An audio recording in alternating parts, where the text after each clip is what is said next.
Magandang gabi, Pilipinas! Namahagi ang AFP Western Command ng Noche Buena Package at mga supply sa mga tropang nakaistasyon sa Ayungin Shoal at iba pang bahagi ng West Philippine Sea. May espesyal na pagbati rin si Pangulong Ferdinand R. Marcos Jr. sa mga sundalong nakadestino sa West Philippine Sea. Samantala, may nilinaw naman ang Philippine Coast Guard kaugnay sa umunay pagtulong ng isang Chinese warship sa isang mangingisdang Pinoy. Yan ang ulat ni Patrick De Jesus. Video ito na inilabas ng Chinese Embassy kung saan isang mangingisdang Pilipino ang umano'y tinulungan ng mga tauhan ng isang warship ng People's Liberation Army Navy.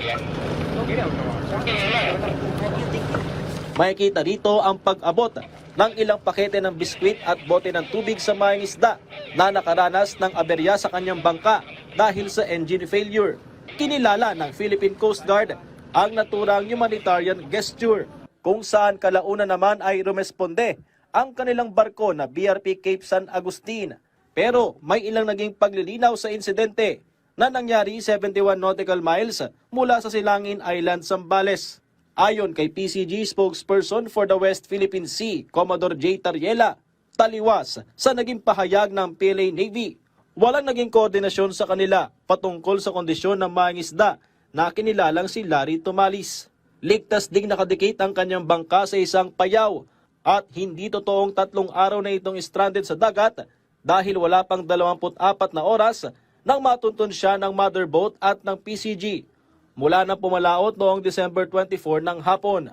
Iginit naman ni Tariela na iligal ang operasyon ng destroyer ng China sa loob ng Exclusive Economic Zone o EEZ ng Pilipinas.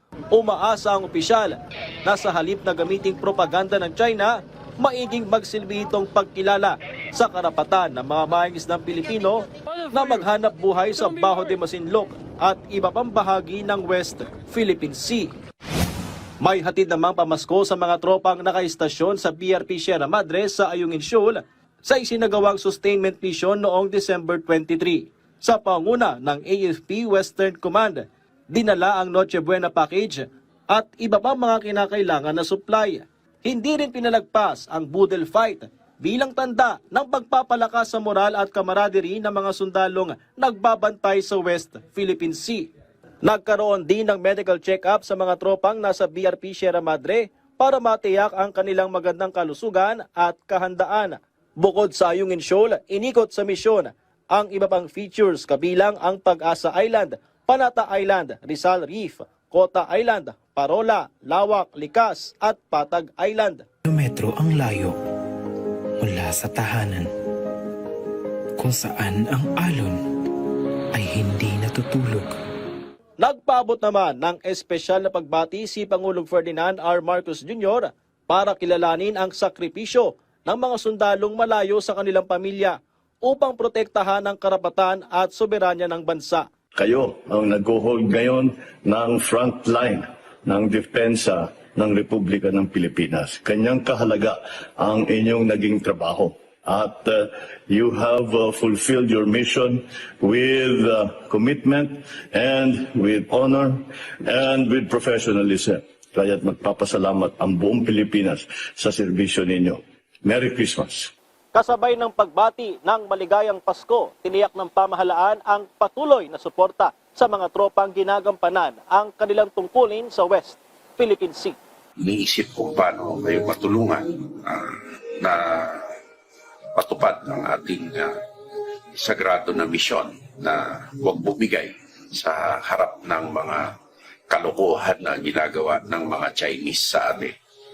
Mabuhay kayo. Batid ko ang hirap na mapalayo sa iyong pamilya, lalo sa mga selebrasyong ito. At lalong-lalo na nakaamba ang panganib sa inyong mga tungkulin.